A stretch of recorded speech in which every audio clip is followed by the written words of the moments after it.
Hello guys, welcome to another tutorial. In this tutorial, I'm going to show you how you can underline text in Microsoft Word, right? So that's what we're going to be looking at in this tutorial. But before you get started, I just want to ask, like, if this is your first time, please consider subscribing and hit that notification bell so you get notified every time we upload a new tutorial. So with that being said, let's get started. Now, as you can see, I already have my Microsoft Word open up here. I just have this random text here, which is like Kandowa media tutorial. So let's say you want to underline this title. This is your title, right? So let's say you want to underline it.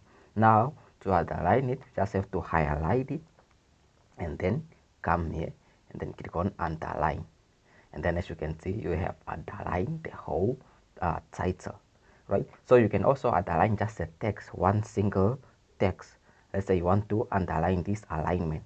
So you can just highlight it, whatever you want to, and then come here, and then as you can see, you have underlined that. So that's just how you underline it, right? And then just come to underline it, right? So yeah, that's how you can underline text in Microsoft Word. So yeah, that's it. I hope you find this video helpful. If you did, make sure you give it a thumbs up before you go. Leave us a comment down below. And if this was your first time, please do consider subscribing and hit that notification bell so you get notified every time we upload a new tutorial. So with that being said, that's it for this tutorial. I'll see you in the next one. I'm out. Peace, love, and unity.